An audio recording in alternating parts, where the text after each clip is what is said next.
Hello, thank you for being here today. I'm Lauren Curry-Giannis with the Roosevelt Institute, a senior associate and the head of FDR Library membership. Welcome to this session titled Geographies of Survival, Digital Accessibility. This is part of our 2021 virtual conference, examining American responses to the Holocaust, digital possibilities, hosted by the Roosevelt Institute and the FDR Presidential Library and Museum. This session is being recorded. Other sessions that are live can be accessed on the FDR Library's YouTube account. Recorded sessions like this one that are not live streamed will be accessible soon after the session ends each day. Only registered attendees are able to participate in discussions, so registrants, please type your questions into the Q&A tab or use the raise hand feature for our moderator throughout the presentation. The code of conduct for this conference is simple. Dialogue must be civil, respectful, and focused on Holocaust studies and digital humanities. Personal attacks, profanity, or hate speech will not be tolerated, and violators will be blocked. Any links or content not directly related to the conference will be removed. Our session today is being moderated by Rebecca Belding, a historian, archivist, and curator at the United States Holocaust Memorial Museum. Thank you so much, Lauren, and thank you everyone, especially our esteemed panelists, for joining us today. Our 5 presenters today are all using digital tools to solve problems related to pedagogy, to archival access, and to illuminate relationships that might be otherwise difficult to visualize. And in doing so, they're raising new questions about how and why the Holocaust happened, about who experienced the Holocaust and how do we tell their stories in the most respectful and responsible way possible. They are looking at the movement of people and of artifacts and thinking about what place tells us. I've noticed this throughout this conference, that a lot of the presentations have centered on questions of geography and using new digital tools and geographical mapping and data sets to talk about how and why the Holocaust happened and look at the movement of artifacts and people. And I didn't realize how strong that historiographical trend is, but it's really exciting to see it illuminated in the conference. And we're really lucky to have 5 people who are on the forefront of this research presenting some of their projects here today. So I'm going to get out of their way and introduce you to our first presenters, Louise Stafford and Rachel Century. Our format is going to be as follows. Each of the 3 presentations will take about 10 to 15 minutes. Our presenters will have kind of the run of the show to do their presentation, to ask audience for questions and feedback. And then we'll spend about 5 minutes with audience questions and answers. And as Lauren said, you're free to use the Q&A function on the top right of your screen or the raised hand feature, and I will call on people who can then unmute themselves.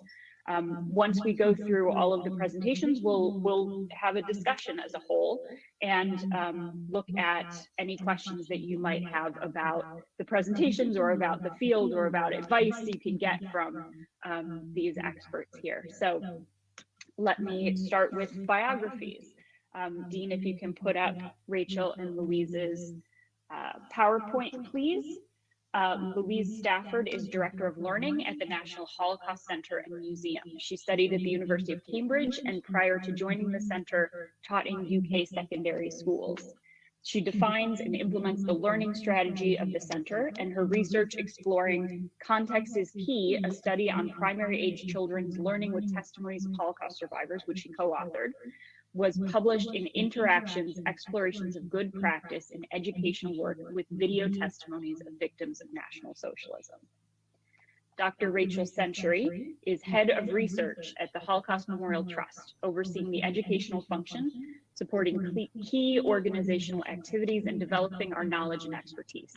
She completed a doctorate in Holocaust Studies at Royal Holloway, University of London, and published a book based on her research in 2017 entitled The Female Administrators of the Third Reich.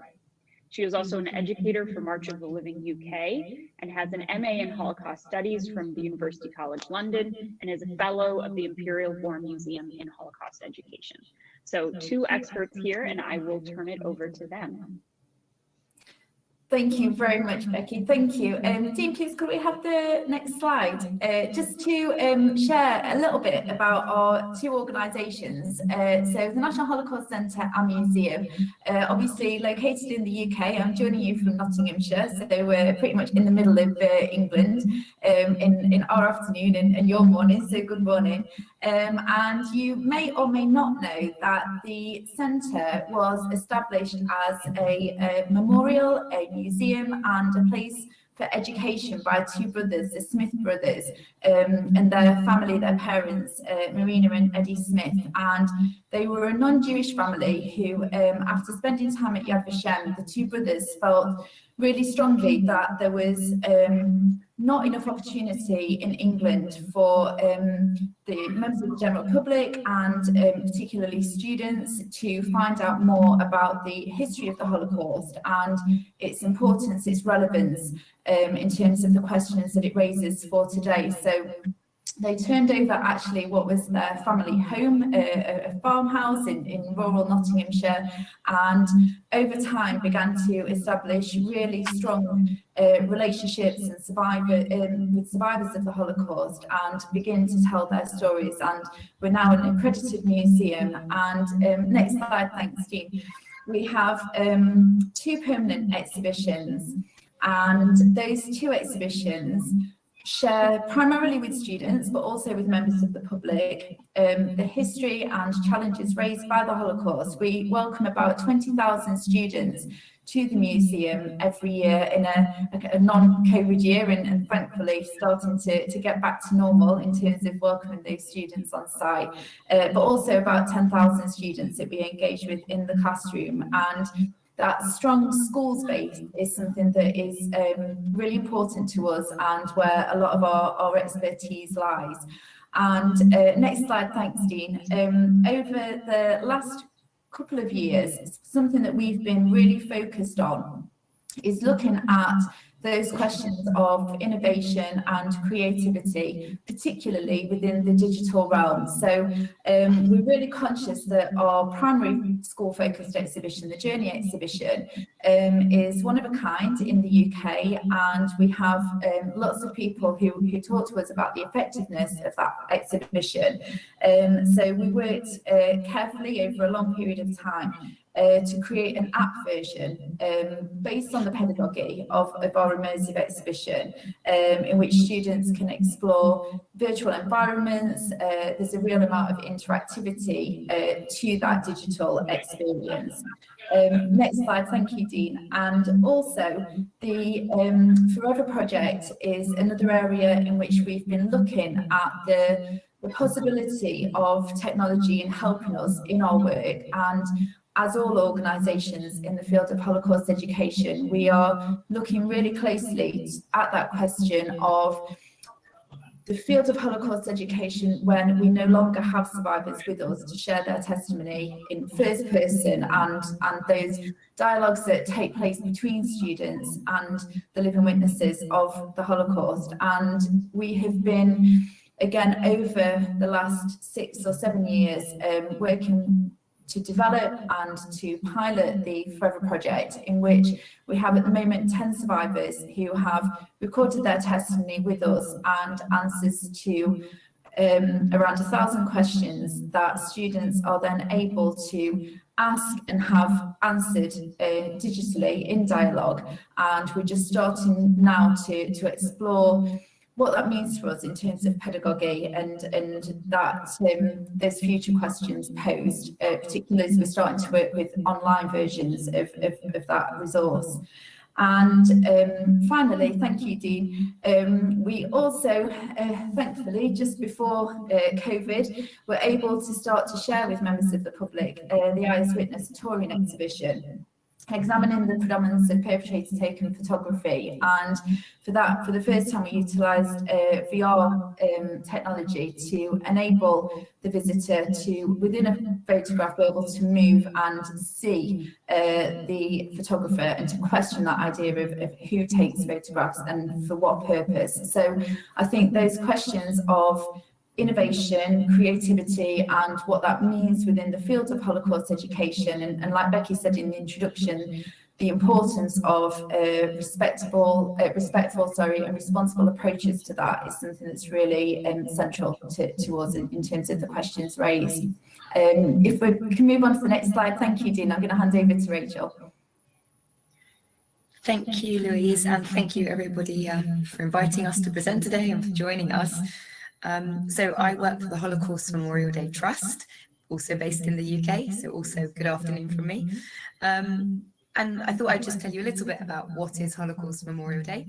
In the year 2000, 46 governments met in Stockholm and signed a declaration committing each of their countries to furthering Holocaust education and commemoration back in their own country.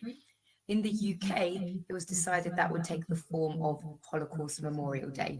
The day itself has been run by the government since the year 2000, and it's on the 27th of January, which is the anniversary of the liberation of Auschwitz-Birkenau, the largest Nazi concentration camp complex.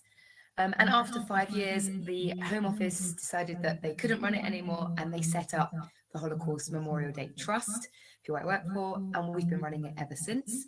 We used to be solely government funded. That stopped about 2 years ago, a year and a half ago. We're now mostly government funded, but we are also seeking other funds. And if I could have the next slide, please, Dean. So in the UK, we don't just commemorate the Holocaust on Holocaust Memorial Day, we also commemorate and educate about Nazi persecution of other groups, including the Sinti and Roma. We also commemorate the subsequent genocides which took place in Cambodia, Rwanda, Bosnia and Darfur. Please may I have the next slide, Dean. So when I say we look after Holocaust Memorial Day in the UK, what does that mean? So I really see it as two separate things. First of all, we have the official UK ceremony. This is a picture from the 2020 ceremony.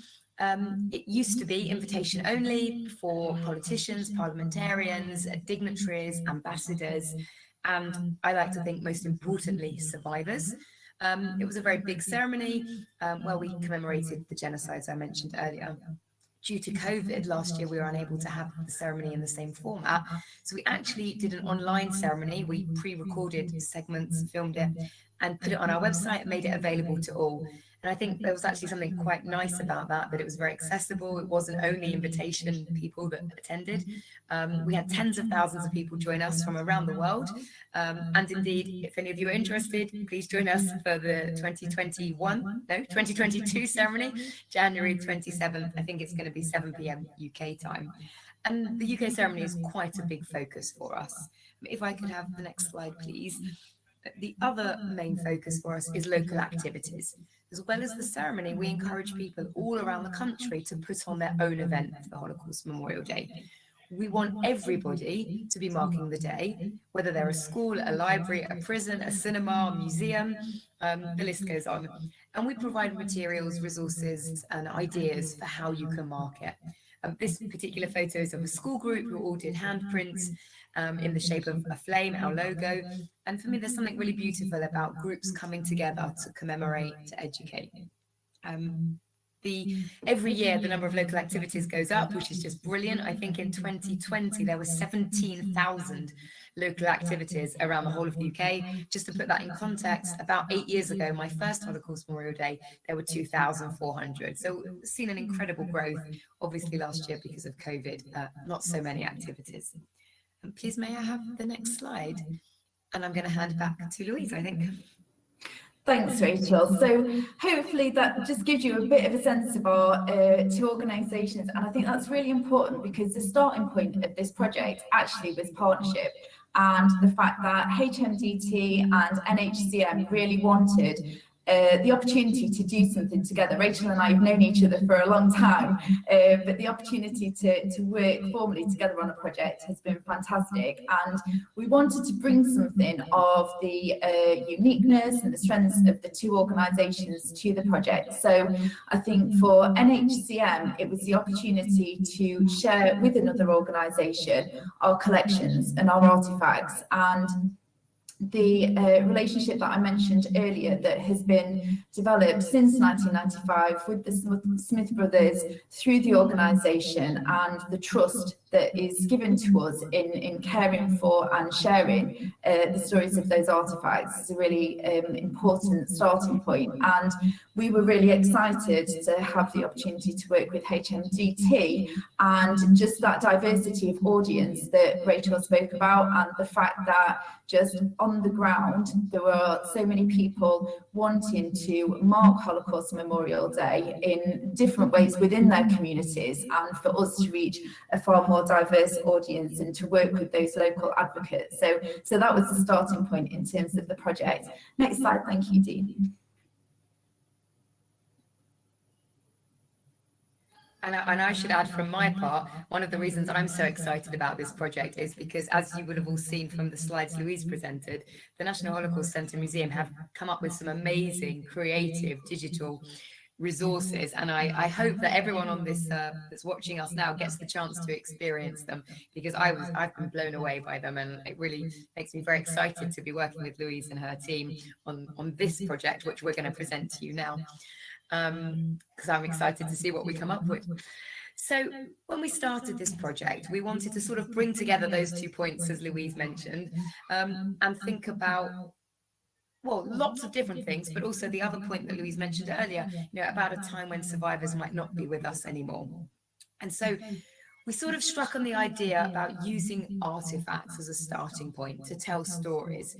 But for us, there's 4 key elements that are very important, which are on this slide. You can see here, we really wanted to be telling human stories. We want to restore identities to people who were dehumanized by the Nazis.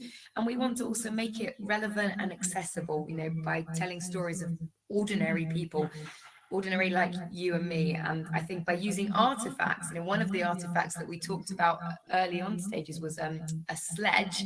And I can really relate to that, because my boys have a sledge, and we don't get a lot of snow here in England, but we have a sledge that we can use. And we thought that by using items like that, artifacts like that, we can humanize the stories and make it relevant. Next of all, we really wanted to focus on movement, something that takes people on a journey. It's not just a static thing. And we came upon this idea because we want to show the movement of the Holocaust. I think we're both based in the UK. People don't always know the full extent of the full number of countries that were involved in the Holocaust. And people moved from country to country. They were moved, and we want to sort of show the movement and show the journeys that the artifacts and their owners went on. And I think that will help demonstrate to our audience that the full extent of the Holocaust.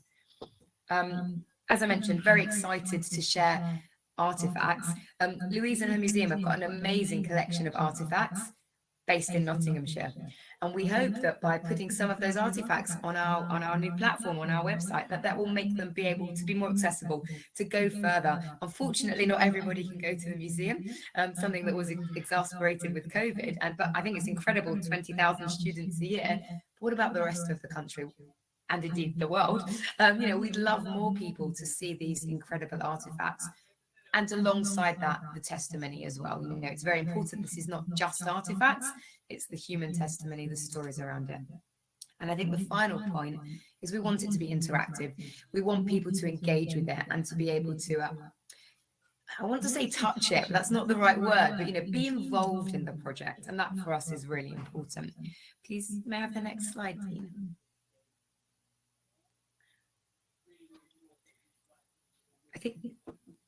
I think this is still me, sorry. So to sum up what we are creating, what we're working on, using those 4 guiding principles, we really want to create, we are going to create an interactive digital resource which shares unknown testimony reflecting the devastating impact of the Holocaust through individual experiences and showing journeys from different home countries. Hopefully that's a nice little succinct way of explaining our project. And now I'll hand back over to Louise, and the next slide, please, Dean. Thanks, Rachel. So as you can imagine, we've started to have so many discussions about the artifacts that we're going to work with through the website that we're going to share through this interactive resource. And one of the first artifacts, which actually we still really need to carry on doing research in terms of provenance and being able to share the story, but one of the early artifacts that just helped to inspire this idea of journeys and the importance of artifacts and sharing that is the accordion that you can see that belonged to Bertie Becker Hendry, so formerly Dr. Bertold Heinrich, and he was a lawyer, a musician, born in Germany, and eventually he was arrested and imprisoned, and he left for England in 1939. But on the next slide, thanks Jean, his son, just in memories, anecdotally, talked to us about the accordion, and he said, as a child, hearing only snippets of conversations about him playing in music, in cinemas and music halls in Paris, Austria in the mid-30s, has led him to believe, Peter, his son, that he was only able to get in and out of Germany as a Jew because he carried his accordion. And he talks about how eventually, when Bertie left, his accordion was the only thing that he took with him. He thinks it was the object that enabled him to survive. And he also talks about the fact that he remembers his father every day playing music. And I think one of the things that really early on in our conversations that inspired us about that story was this sense of movement. And again, as Rachel said, that absolute humanizing aspect of the object and the sense of musicality and personalization that comes across so strongly in that story. So in that testimony. So we started to look at some of the kind of key questions that we needed to ask ourselves in thinking about the artifacts that we were going to share, which are only going to be such a small proportion really of the collection, particularly in the early days of the project. So if we can go to the next slide, please, Dean. So one of the first questions that we started to talk about in relation to selecting the artifacts and how we were going to convey that sense of journeys was to what extent we would be sharing the journey of the artifact itself or the individual whose testimony that the artifact helped to share. So the scrapbook that you can see on the screen now forms part of the Zdenka Hustle collection. And just incidentally, at the centre on Sunday, we held an anniversary event, and I saw Zdenka in person for the first time in 2 years on Sunday, and it was absolutely lovely, wonderful. This scrapbook was created by children who were liberated from the camps, brought to the UK, and it was given to Alice Goldberger, a refugee who helped to care for the children at two homes, a second at Lingfield House. And it just captures something of their life together and some of the things that she helped to do to really support those children. So pictures of them showing them playing musical instruments. One of Zdenka is a dressmaker. She went on to be an apprentice at a fashion house. And one of the things that we talked about was, do we show the journeys of the individuals and the different elements of their testimony, or with something like the scrapbook in terms of geography, that seems far more limited, but actually, obviously, the journeys before that encapsulate so much more. So to what extent we represent those journeys. And then next slide, thank you, Dean, and I'll pass back to Rachel. Thank you, Louise. Just looking at those artifacts makes me excited, and thank you for sharing the story. So the next thing that we needed to discuss, and I think we still need to discuss, is the balance of the narratives. You know, we're ambitious, but there are limitations to the project, and we're thinking we'll start with 4 different narratives. We want to make sure that we have the right balance. Firstly, in terms of gender, we'd like to be able to have male and female stories, but also in terms of the Holocaust experience. We know that people that were originally from Germany had very different experiences to people that were living in Greece. And we want to make sure that we have enough of a reflection of the stories that took place in the ghetto, but also in concentration camps and hidden children and kinder transport. So it's making sure in a thoughtful way that we have the right balance to make sure that anybody that uses our site has a good enough overview of the Holocaust and can appreciate that there are different narratives. Of course, every single individual story is different, and we recognize that, but it's about making sure that everything is nicely balanced. I should also apologize. It's very noisy. I'm working from home and I can hear my family being very noisy. I'm hoping you can't hear them, but just apologize in advance if you can. And please may I have the next slide, Dean? Thank you. So as I just mentioned, there's a very big difference in the stories of a Greek Jew compared to a German Jew. One thing that we really want to do with our project is tell untold stories.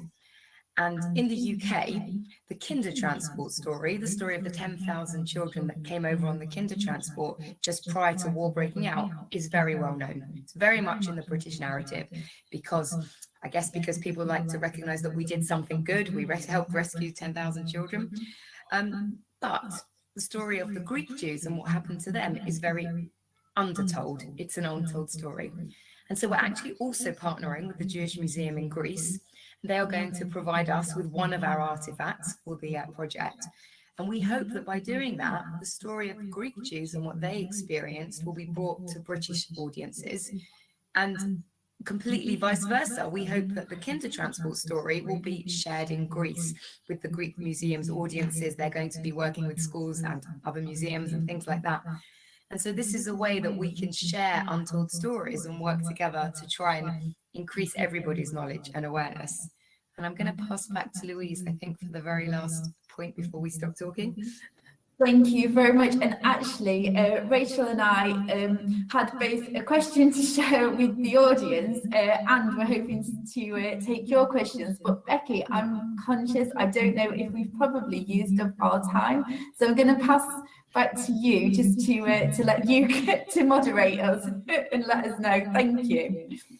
No, thank you so much. This was fabulous and really, really interesting.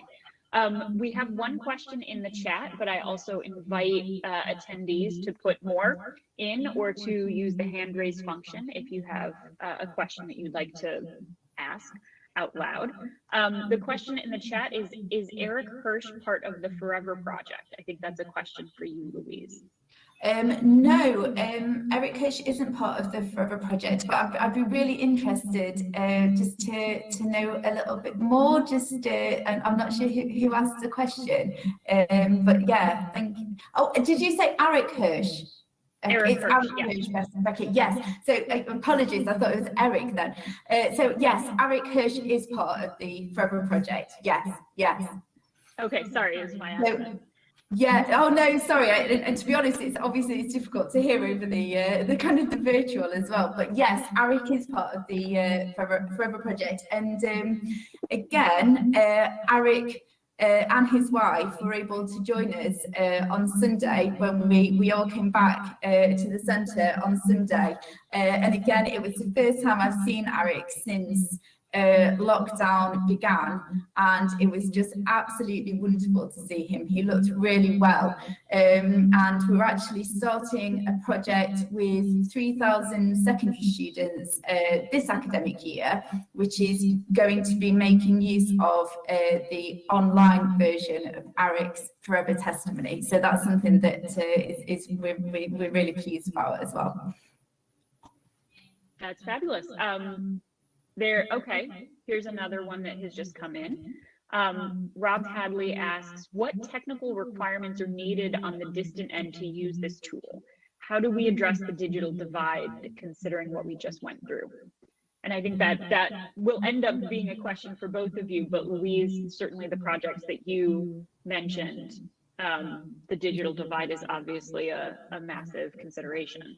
That is a really good question, and it's something that we were really conscious of through the lockdowns as well. And I know obviously, you know, kind of to a certain extent, maybe national context makes a difference. So when we went into lockdown in the UK, then schools were supported to a certain extent to make sure that students had digital access. So as we were carrying out online workshops, we produced independent student tutorials. We knew that schools were supporting students to a certain extent to access digital devices. Having said that, obviously, that can't be ameliorated completely, and there is an issue there. What we do when we're working with schools is it's something that we are really conscious of, and particularly because quite often we work with schools in areas of relatively high deprivation. So, for example, we're carrying out a project with the Journey app this year to work with around 7,000 primary aged students.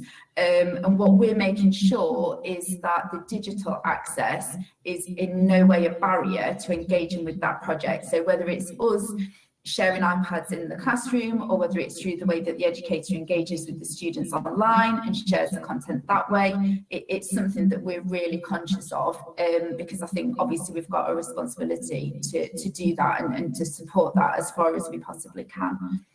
Yeah, that's great. And I mean, we're also finding with our work at the museum that in some cases students are preferring paper these days because they have been online for so long that actually a tangible book or thinking about a physical artifact is in some ways much more compelling for students right now.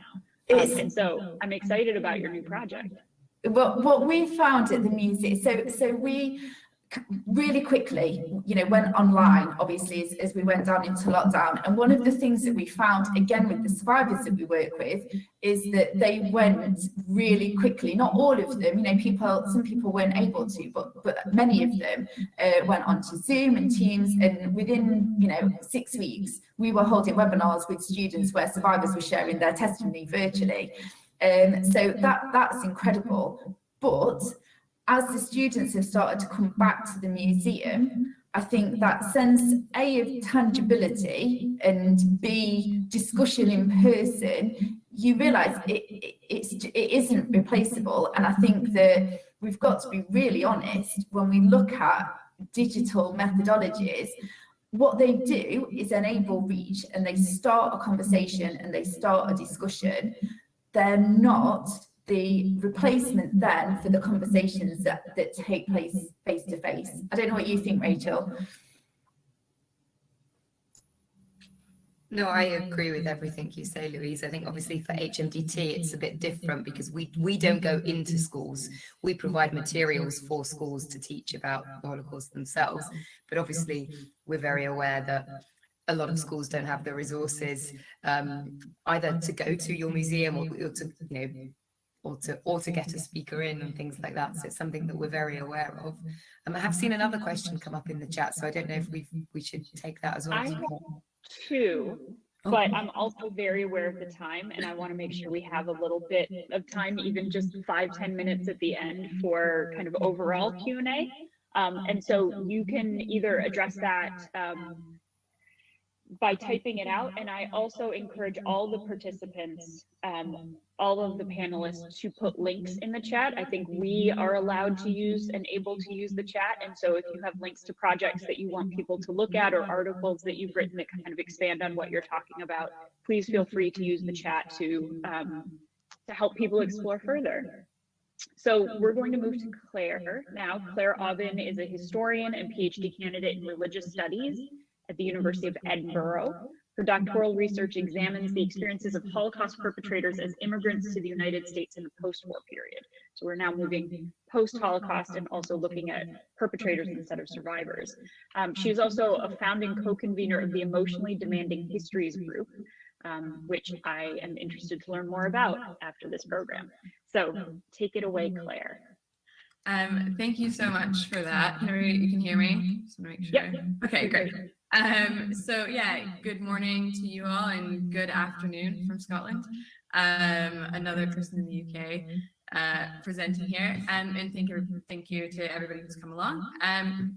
So yeah, I'm in what is hopefully the final year of doing a history and religious studies PhD looking at Holocaust perpetrators as immigrants to the US, and I'm going to talk today about how I carried out some of this research from Scotland after international travel was made impossible by COVID, because that sort of hit in the second year of my PhD, or right near the end of my second year of my PhD, which is kind of a real research heavy year and required a lot of sort of reconfiguration on my part and in other PhD students' parts. So in order to make the argument that Holocaust perpetrators uniquely and strategically deceived immigration officials and built their post-war lives around hiding the fact of their Holocaust perpetration, I sort of need to establish what's different between the immigration experiences of Holocaust perpetrators, survivors, and other displaced groups who moved to the US. And this means I spent a lot of time looking at things like immigration records, and in the case of perpetrators, comparing them to news articles or trial records in order to establish the disparities between what Holocaust perpetrators said they were going to do in the US and what they actually did, as well as what they said they did during the war versus what they were actually doing. So in order to access these articles and records, I spent the first 1.5 to 2 years of my PhD going to archives sort of physically. Dean, if you could go to the next slide, please. This is a very, very small photo. You don't need to be able to read any of it really, but of what a little tiny snippet of my tracking database looks like. I track or have been tracking around 150 case studies of accused or alleged Holocaust perpetrators discovered living in the US. And quite a lot of what I do sort of within my research is just fill in gaps about their lives in order to figure out how they got to the US, what they did in the US when they were there, all of those sorts of things. And so this little tiny bit of a much, much larger database is an example of what some of those gaps look like. So some of the columns I have here are things like origin country, nationality, or their what they consider their ethnicity to be, or location of departure, location of resettlement, like all of those kinds of things. Yellow bits on this are things that I don't have an answer to yet. And so going back and looking at things like immigration records helped me to fill in more of those little parts of people's lives. When COVID hit, archival research, which is really sort of integral to my work, became basically impossible, or at least paper archival research or physical archival research. And so that meant that I really needed to pivot from sort of partially digital research, where I'm looking at archives physically and then filling in the gaps with digital sources, to kind of flipping that backwards and really pivoting from partially digital research to entirely digital research. So supplementing archival sources with digital repositories, which led me to Ancestry.com. As a disclaimer, this is not an ad for Ancestry. It's just an examination of sort of the ways I've adapted my own research to accommodate a sort of non-traditional source for academic historical work. And this research, or sort of what I've done, can be adapted or used for Holocaust survivors, for some Holocaust victims as well, for kind of anyone related to this, but this is just how I use it. So what's important to keep in mind is that my work focuses on sort of asking about disparities between records and reality, and that's what a lot of my research on Ancestry is geared towards, rather than sort of just taking documents as gospel, as sort of deception is a large part of what I research. Dean, if you could go to the next slide. So a lot of what I do is about sort of adapting genealogical research techniques to more traditional academic history. So academia tends to be about narrower focuses on individuals or pieces of a story. So in my case, immigration experiences, whereas genealogy is often about building broader things like family trees or familial narrative arcs. Ancestry.com is geared towards the latter. So working using it as an academic just means paying closer attention to the types of sources available to you and ignoring kind of a lot of the stuff it offers you, like helpful hints to create the Aubin family tree and things like that, which if you ever go on it, you'll get a lot of that. So on the left in this is my sort of researcher profile that I've been given by Ancestry. And on the right are the sorts of collections that it has available, or how it has categorized the information that is stored on it. So in terms of types of sources, I thought that, or was planning on going to somewhere like the Arlsen Archives in Germany, the USHMM, going back to the USHMM, to look at specific records of Holocaust perpetrators, use things like the ITS, or the International Tracing Service, where you can sort of trace a person's journey through documents. Couldn't do that because I was in Scotland.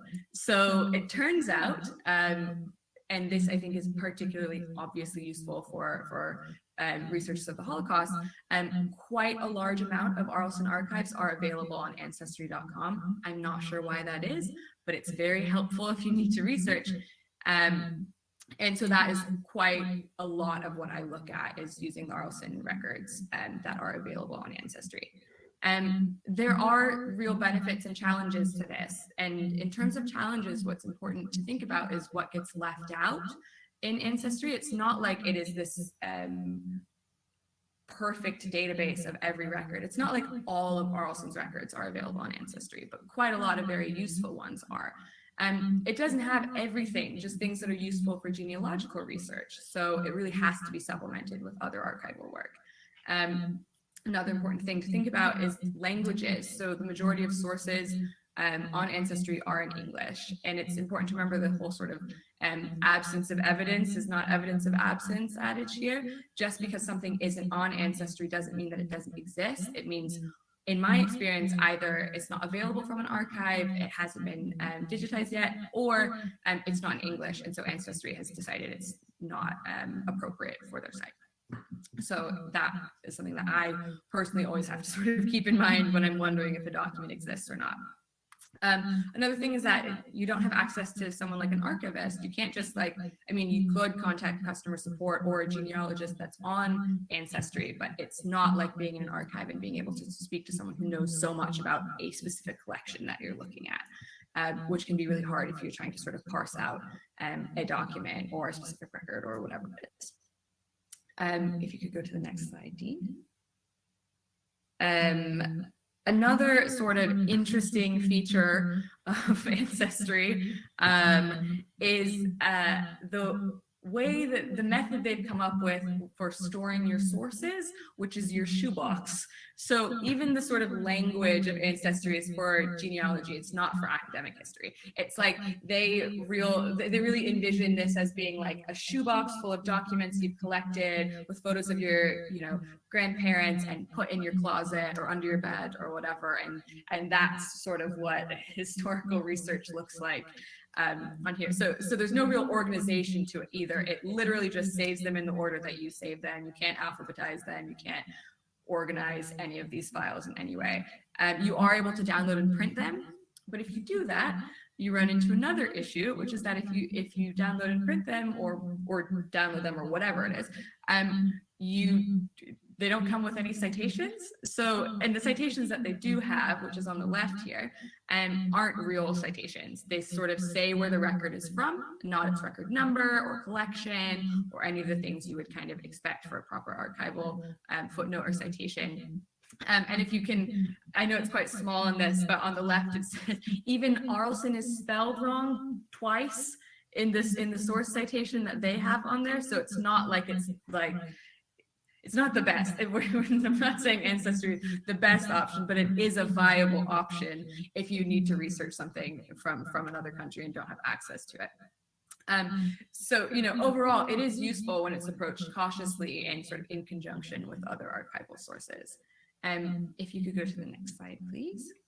I thought I would take you through what searching for an individual looks like, because you don't all have Ancestry subscriptions, and it's important that you all know it's not just like put in a name and boom, there's the guy.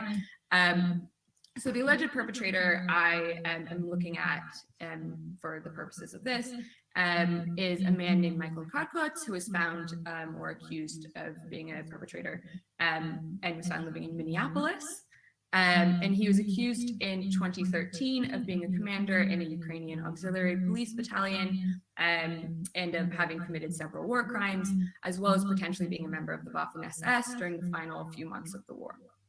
So when looking for him, I'm trying to find things like immigration records, such as ship manifests or naturalization cards, and other official government records like birth or death certificates, or any other sort of record that I could maybe pull a little bit of information from to fill in those gaps that I mentioned earlier, to really get a fuller picture of what his life looks like or looked like. AP cards are a good example of this sort of random record that comes up sometimes in Ancestry.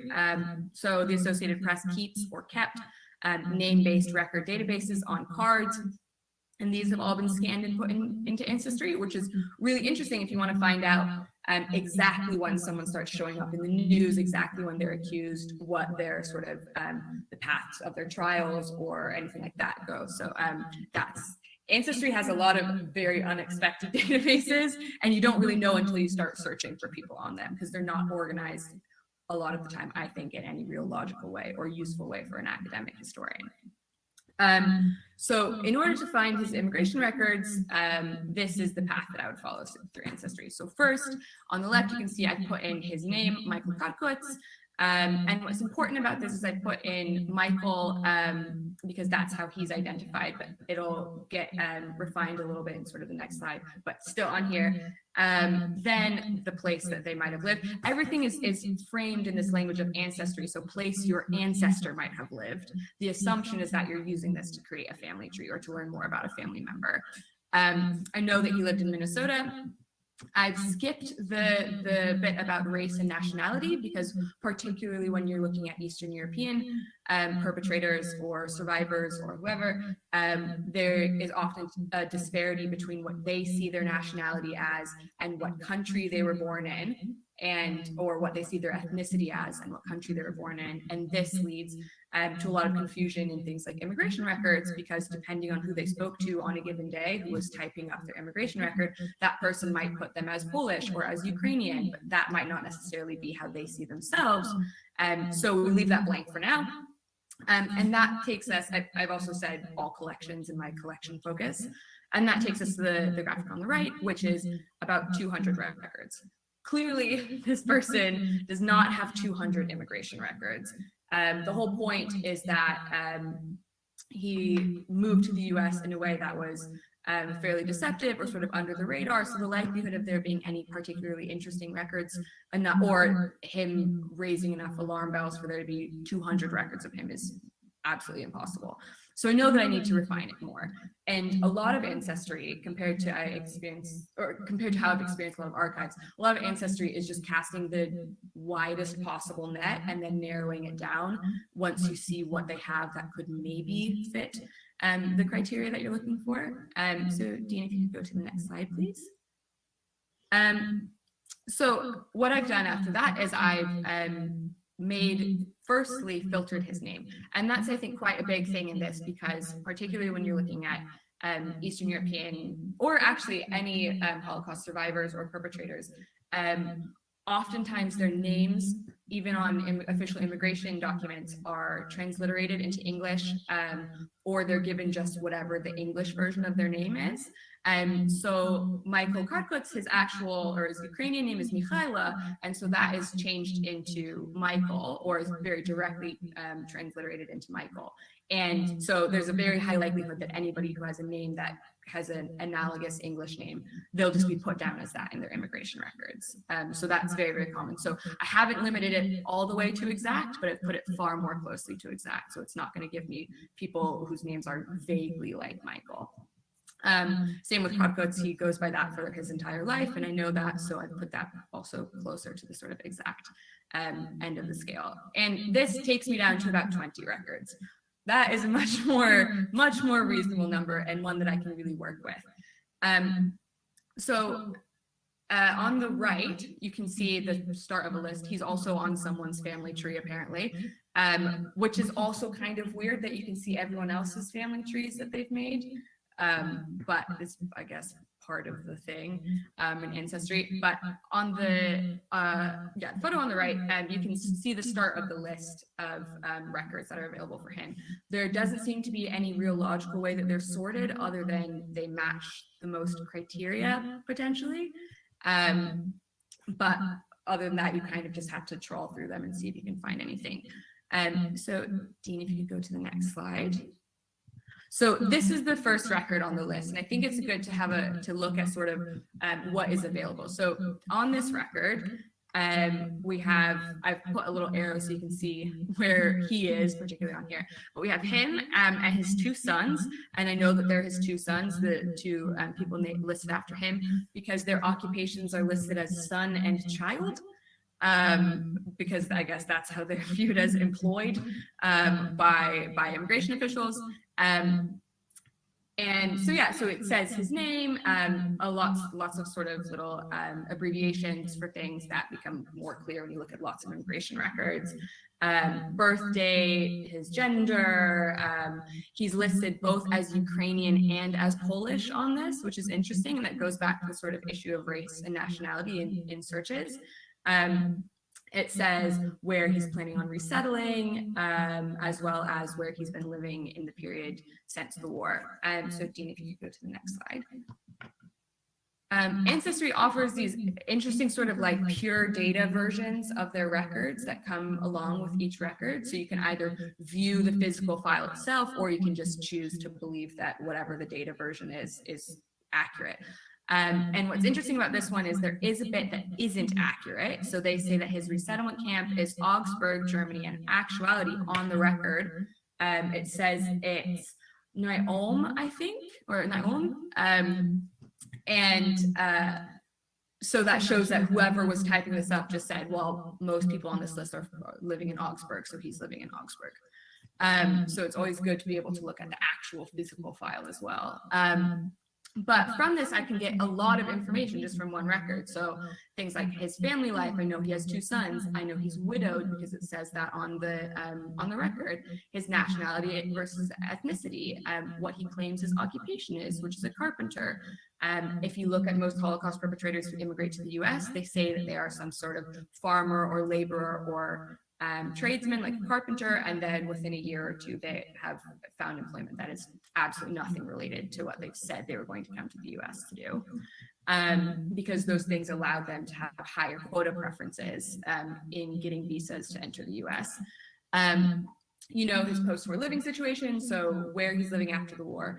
And then it's accurate for him, but it can also be interesting to look at someone's short-term versus long-term resettlement location. So a lot of perpetrators in their immigration records are listed as moving to one place specifically, like Minneapolis, and they have sponsors there and claim to, you know, sort of be looking forward to living a whole life there. And then again, within a year or two, they've moved somewhere else, and somewhere very far away from where they originally said they're going to like move to and contribute to the economy and all of that. If you could go to the next slide, please, Steve. So this also, taking that, I can also look at lots of other records, but I think that one is useful to sort of see how much information you can actually glean from one sort of genealogical record that Ancestry has. So there's another immigration record on the left, and that's another passenger list for a ship, but this one also says the ship that he's on, so I know exactly when his departure date is. I know exactly which ship he was on when he moved from Germany to the US. I know he landed in New York. I know where his passport was issued. Like, even just being able to have these two documents from the same website or the same place is really, really helpful, because you don't always have that in archives. On the right, there's a list of 4 different birth certificates that he's named in. So he has 4 more children when he moves to the US. And all of those are good to be able to see where he was. So he's stayed in Minnesota for the rest of his life. All of his children were born there, or all of his US born children were born in Minnesota. They had their baptisms, all of those things in Minnesota. So that's easier to sort of like be able to track where someone is at any given moment in time. And then on the bottom, we have his naturalization card, which says that we know that he entered the US in 1949 and was naturalized and became a citizen in 1959. So all of these things are available just from one sort of search of a person. And like I said, they don't tell me the entire story of a person, but they fill in lots of little gaps that then make it easier for me to find out a lot more about them and piece together a much more realistic sort of narrative arc of their life. And it's really important with perpetrators when you look at this, because the whole their whole sort of existence after the war, a huge portion of it is predicated on hiding things about themselves and on not telling the truth about themselves and on not talking about what they did during the war, or on forming lives that are sort of really built around not talking about themselves. And this is a way, because it's also not easy, for example, to talk to someone's family and ask whether their grandfather was a perpetrator or not, because it's not like Germany, where people have in some ways come to a sort of reckoning with the family history. If your family was an immigrant perpetrator in the US, or a family member was an immigrant perpetrator in the US, you probably don't want to discuss it, and you probably want to maintain their innocence. Because that means that the whole family they've had afterwards was based on this sort of an illegalized version of immigration. So this is a way of learning about someone and, for example, getting access to their family's shoebox without, if you don't have access to a family or to people who knew them, or the sort of interviews that you would really, really want to rely on otherwise. So yeah, thank you all very much for listening to this. I don't have that great of an ending to it, but I'm happy to answer any questions anybody might have about it. And yeah. It doesn't look like there are questions in the chat yet. I encourage people to put them in.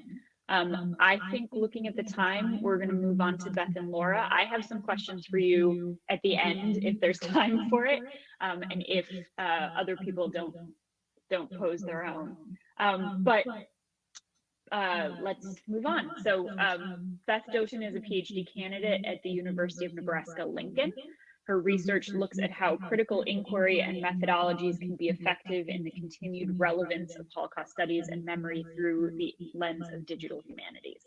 She was the founding director of the Institute for Holocaust Education in Omaha, Nebraska, and the director of the International Department and Development at the Ghetto Fighters House Museum in Israel.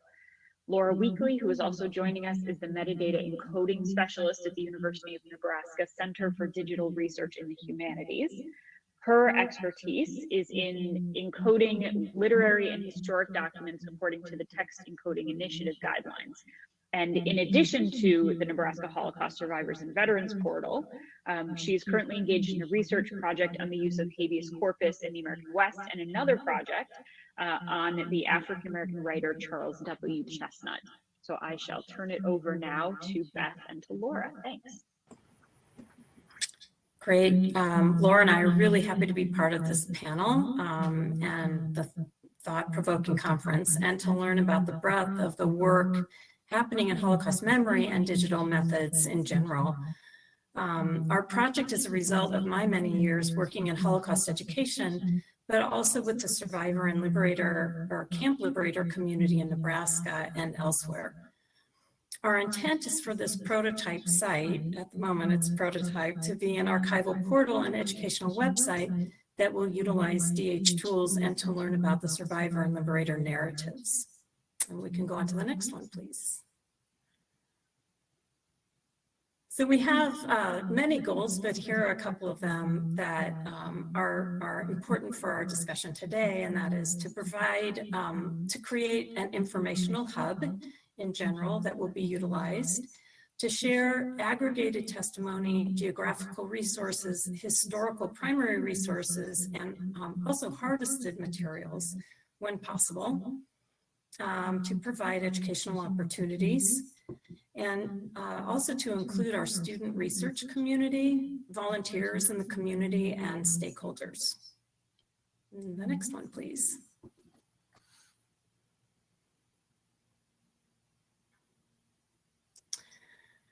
Although our focus is on the survivors and camp liberator narratives, we will also acknowledge that Nebraska has long been a refugee state.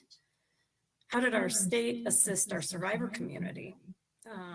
How did they acclimate, and what were their trials and successes over the years? These are things that we want to show down the road. How can others who experience being a refugee or a newcomer relate to their experiences? And what are the important lessons our fellow Nebraskans or others learn as a result of searching in our site? It's been a challenge to discover the community history of when and how the survivors were integrated into our state. And we'll be looking into more historical documents surrounding Displaced Persons Acts and Refugee Relief Acts that might appear in the FDR archives and JDC collections as well. In this particular document to the right, it might be a little bit hard to see. We recently received this a couple of weeks ago, and it is the minutes from an October 1949 Jewish Federation board meeting in Omaha. And there are a number of pages to this document, including the names of the individuals, if they were children, what their work is, or what they could potentially do in the community. And the minutes also provide some comments from the community saying where the community can help with the involvement in their help of their settlement.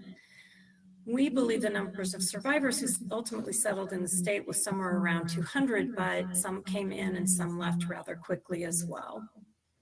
At the moment, we're focusing only on a handful of stories as we develop the site in order to understand the scope of the materials available and how the individual stories can be managed by our team.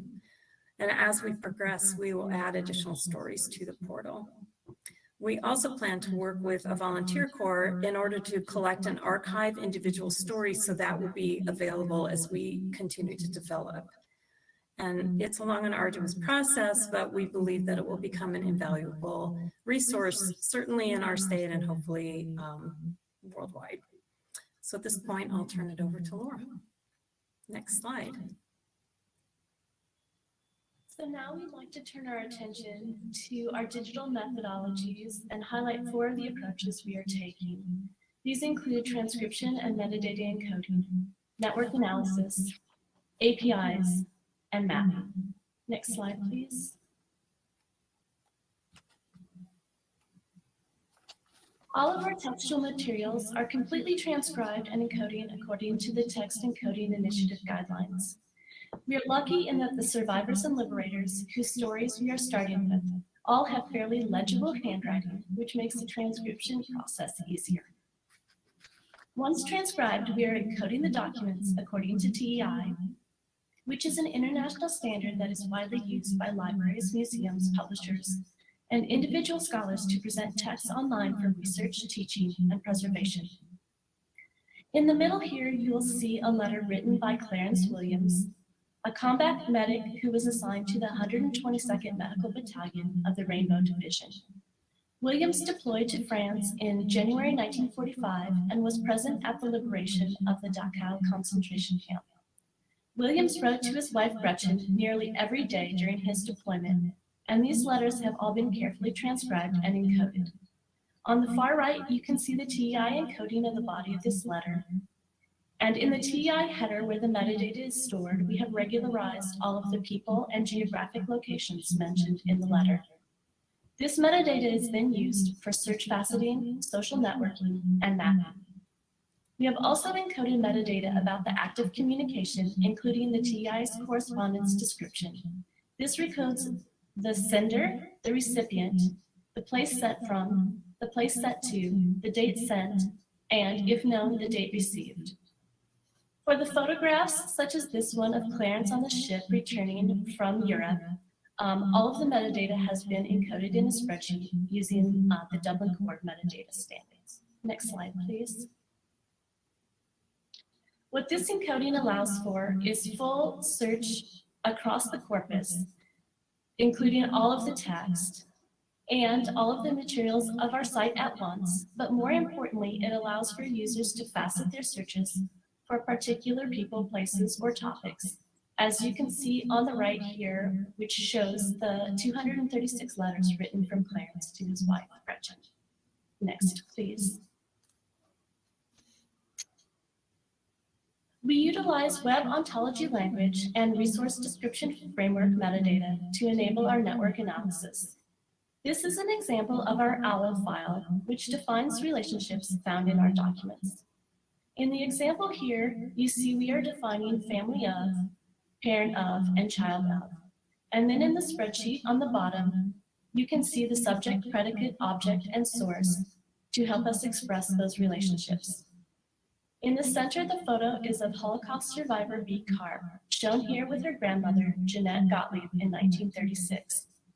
And then the expressions in the spreadsheet that map that relationship. Of course, these family relationships are fairly straightforward, although they can still be complex. For example, someone referring to their aunt, who may be, in fact, a great aunt or a close family friend.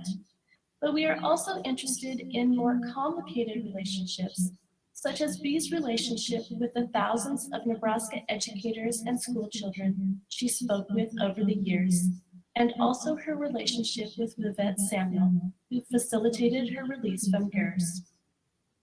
With all of our encoding and metadata work, we take an application program interface first approach.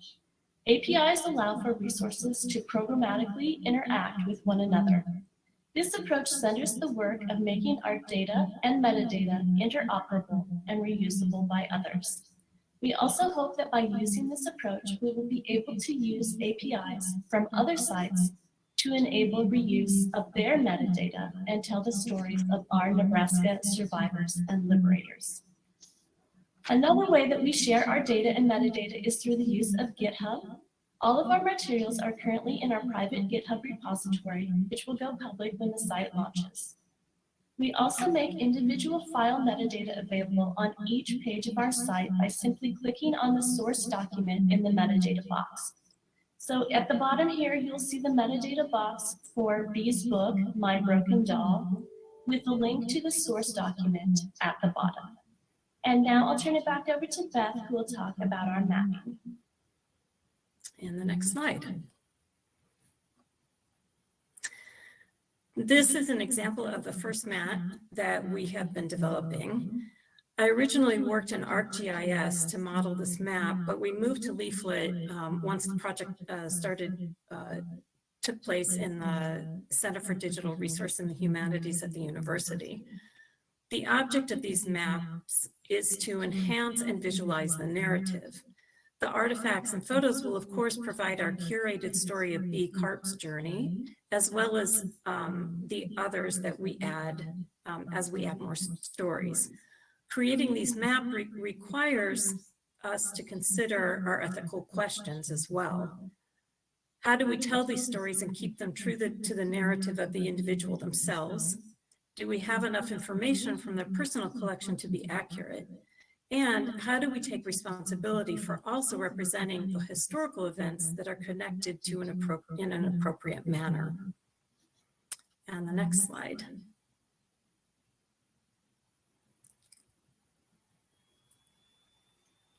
With B's story, we're fortunate to have many photos and artifacts.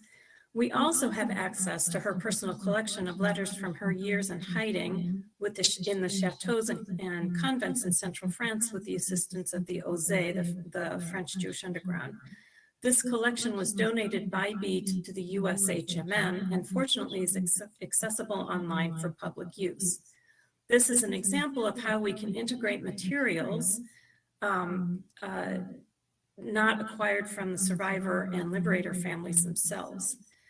The collage of artifacts seen here is displayed at our local Holocaust institution, but most recently, while having her postcards and letters translated, we discovered that her mother actually wrote about the red pinafore. And I quote in the postcard that was written to her, translated, "Today your lovely package with the bread and 2 rows from a chocolate bar arrived in good condition and is a real winner. Thank you very much, my darling little one. But you yourself, dear little Beate, you shouldn't scrimp and go without yourself for our sake. It's a good thing that the bread is dried. That way it doesn't go moldy, and it tastes so good in coffee and soup. Again, thank you very much. Did you receive the sunglasses and little red pinafore? And the postcard goes on to give regards to other people who B is with. We'll have Laura take the next slide. All of these digital tools working in unison will help us to create carefully curated local histories of our Nebraska survivors and liberators. One such story is that of Clarence Williams, who I introduced earlier. Clarence's letters give us a strong understanding of a fellow Nebraskan who was a Dachau liberator. Emphasizing his Nebraska connection, his letters show 13 references to the Lone Oak, a landmark restaurant just west of Lincoln, Nebraska.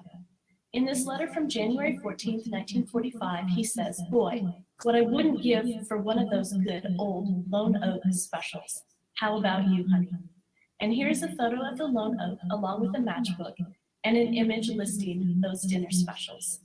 Many older Nebraskans may remember going to the Lone Oak or hearing stories of parents or grandparents doing so. Next slide, please. We are also very fortunate to have a photo album that Clarence put together after the war of images he had taken while in Europe.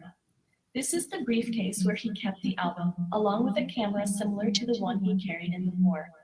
The images are presented on the site, both in the physical object of the photo album, but then each image has also been digitally cropped out of the album. Many of the images are similar to the one shown here in the middle, some of his fellow soldiers posing with children, or our scene photos, such as one of Ludwig II's castle. But also included are the photos that Clarence took at the Dachau crematorium and the death train. I'm really interested in the VHH presentation from Tuesday and in examining whether we can identify Clarence in any of those videos. Next, please. Another featured survivor whose story we are telling is that of Hannah Rosenberg, who fled the Nazis shortly before the outbreak of the war.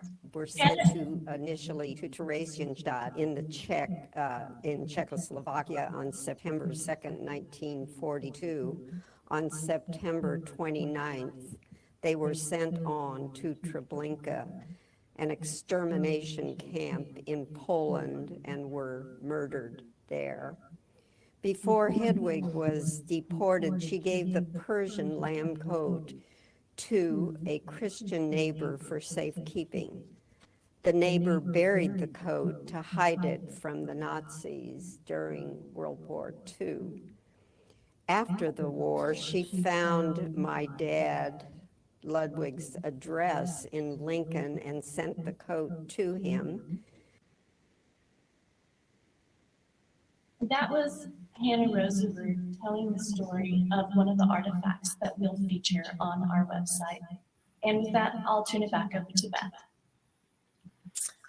Hey, I just lost my internet connection, but I'm glad I'm back. This project is quite multifaceted and interdisciplinary. I'm a doctoral student at the College of Education in the University of Nebraska at Lincoln, but my PA on the project, Dr. Ari Cohen, is in the Department of Political Science, and we work closely with Dr. Gerald Steinacker in the History Department. Of course, our Digital Humanities and Libraries team is incredible in making all of this possible. We have learned also that our donors are interested in showing community involvement, and therefore we've reached out to a variety of stakeholders who we meet with twice a year.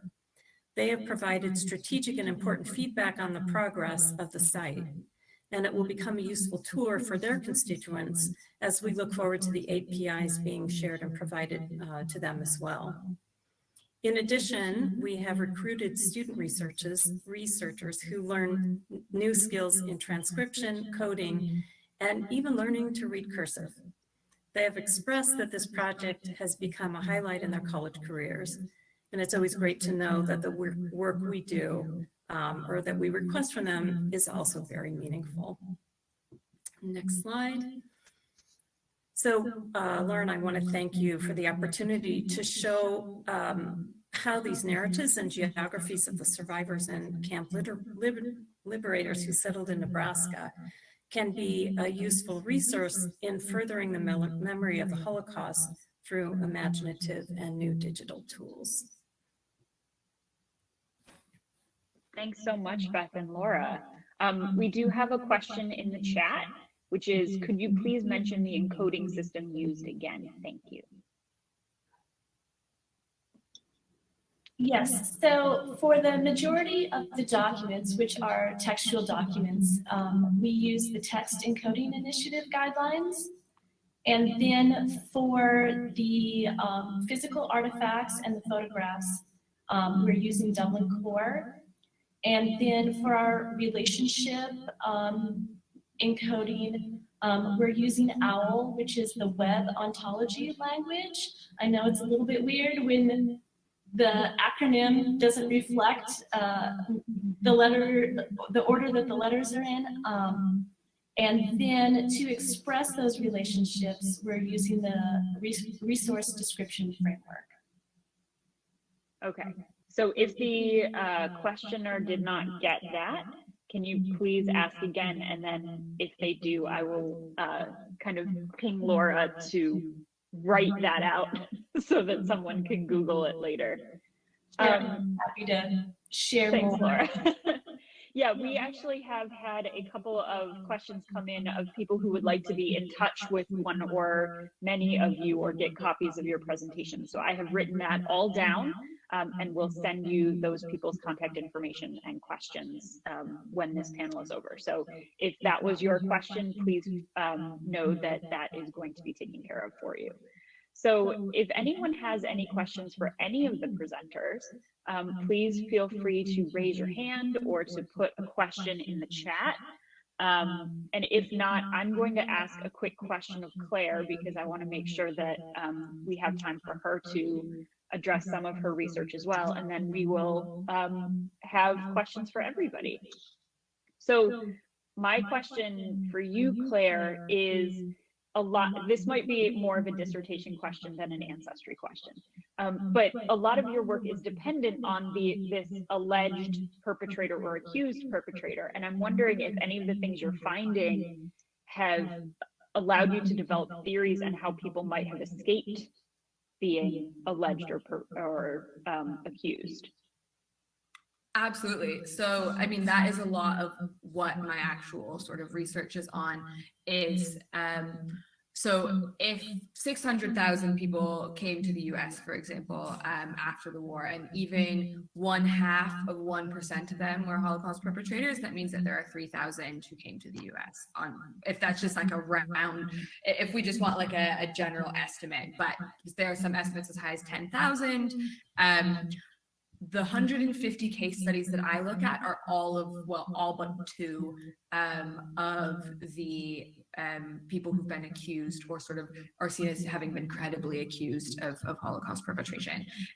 So these are the 150 that have had serious cases or allegations brought against them, usually brought to trial. So that even that is only a tiny percentage of the estimated number of Holocaust perpetrators who entered the US.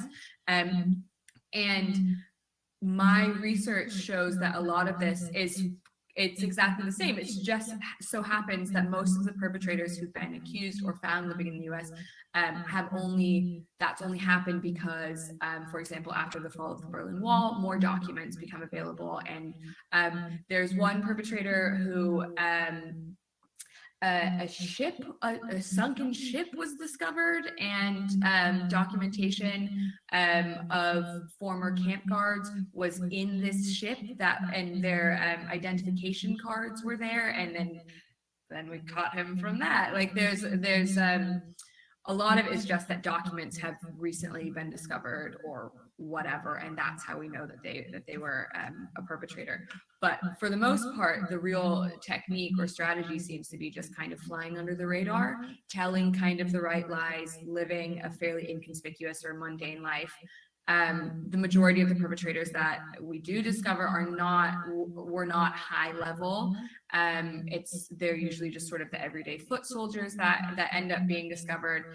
And so it's actually fairly easy to avoid detection in immigration, because all you have to do is, like I sort of mentioned with Michael Cartcott's example, is you end up just saying, oh, I'm a farmer. I've been a farmer my entire life. You can't ask anybody back home whether I was a farmer, because the farm doesn't exist anymore because there was a war. And the US goes, great, we have no positive evidence that you weren't that, and we need farmers in the US. So unless anybody can prove that you weren't what you said you were, come on in, basically. A little bit more complicated than that, but that's kind of the gist. Right, and you get preference under the quota for being a farmer, which is exactly an added bonus. Exactly, and particularly if you are, for example, from one of the Baltic states, you have ethnic quota preference. If you are a member of the Volksdeutsche, you actually get to skip one of the screening groups and just go straight to US screening. So you don't need to be classified as a refugee by the IRO. There's like a lot of ways that you can do this, and mostly it's just kind of luck and nobody having evidence that you were a Holocaust perpetrator, or, for example, not running into a survivor in a DP camp, or nobody being able to contact your neighbor or something like that. So it's kind of just a combination of luck and real like strategic positioning, but not in sort of like a mustache twirling evil genius kind of way, more in just like a, say your name is this, tell people that you're Volksdeutsche, and when you move to the US, don't ever talk about it again. And like, hope that the documents don't come out. Exactly. And for a lot of people, they don't, or they're so old that when they're found, it's a bit like, well, I guess the US will just take away their citizenship and then kind of do nothing about it after that. So a lot of it is just kind of maintaining a veneer of innocence until it's kind of too late to do anything about it. So we've got about 5 minutes left of active discussion. I don't see any questions in the chat or people raising their hands. So very quickly, I want to kind of go backwards through the presentation, ask Laura and Beth first, then Claire, then Rachel and Louise. If there's anything that surprised you in either the things that you found when you are looking at your research as a whole or in the course of the project. So Beth and Laura, was there anything that has surprised you? I think one of the things that surprises me the most, my digital team keeps saying, you really have to focus in on this small corpus of people because it's just a lot of material. And once we actively have, we everything put into our back-end site, we have over 600 articles or items, and that alone still needs review. So I'm understanding as a researcher, as an individual working with this team, the enormity of what's possible, but also how vital and vast these stories become, depending on the collection. Yeah. Laura, is there anything that you wanted to add to that? You're muted. Okay, she says no. Claire, has anything surprised you as you've been putting this together? Yeah, I think honestly, and this goes into the ancestry.com part of it and just with everything, how easy it actually is to figure some of this stuff out. Not in the sense, like, not to downplay how much work goes into it, but for example, it's very easy to look at an accused perpetrator, see that they said that they were a farmer, see that they moved to, for example, Nebraska to work on a farm, and were only there for like 4 months before all of a sudden they were a factory worker in Detroit. It's very easy to see, okay, well, there's clearly a disparity between what this person said they wanted to come to the US to do and what they actually planned on doing, or how long they wanted to sort of maintain this version of their life. And things like ancestry.com, which are very easily accessed, I mean, they cost money, but other than that, they are public resources or available for the public to interact with. They're not like like just a normal archive where you might need to have some other sort of checks to go through. You can figure that out by looking at an immigration record on Ancestry and Googling someone. Like it's actually very easy, or theoretically could be very easy to do it. I'm just building a pattern out of it, basically. You don't have to be like a crime scene, like detective kind of person to find out a lot about a person's life. Well, historians are detectives. I mean, that is really the truth of it. Louise and Rachel, what has surprised you as you've been thinking about your new project? Rachel, I don't know, do you want to go first? I don't mind. After you, Louise. I think for me, it's interesting. We were talking with Becky just before the session started and saying there's been, kind of quite a lot of research in the UK in terms of students understanding or misunderstanding misconceptions in relation to the Holocaust and Holocaust knowledge and understanding. And I think sometimes, a bit like Rachel was saying earlier, we look at that from a UK perspective, and we focus on key events in relation to the Holocaust and the testimony of our survivors, for example. And I think particularly working with the Jewish Museum in Greece, it's been really interesting to look at that from a more international perspective and to take into account those different national contexts. So that's, I suppose, something that shouldn't necessarily surprise me, but I've just found it really interesting from that perspective. Rachel, I don't know about you. So I feel very lucky to be partnered with Louise and the NHC on this, because I am being given access to certain areas that I don't deal with in my day-to-day job, for example, artifacts. And it's such a privilege to see some of the items that Louise and her team have in the museum, but also ones that they don't have on display. And it's not surprising. I appreciate that there are limitations in terms of space and things like that. What's surprising is that there's still so many stories, Holocaust stories, that are untold. And that really, I find that really exciting and motivating. We want to get these untold stories out there. And it just, however long all of us have been in the field, however much we've read about the Holocaust, there's still more to discover. And I'm very lucky that I'm able to do that. And we hope that through our project, we'll be able to bring those stories to other people too. Yeah, I want to thank all of our panelists today. It's been really fascinating to learn more, both about the kind of digital and technical things that you're doing, the ways in which geography affects it. And I think there was a through line of artifacts, of what can we learn from artifacts, either physical things, or what can we learn from a card that is in some archive somewhere, and how we can use tangible things to illuminate Holocaust stories. So I want to thank all of the panelists and everyone attending, and give it back to Lauren to talk about what's coming up next. Thank you, Rebecca, and thank you everyone for a great session today. I wanted to mention briefly before we go that we have at 12 o'clock each afternoon, there is a networking session for 30 minutes. You can find that via the agenda and Excel events, or by clicking on networking in the left-hand bar.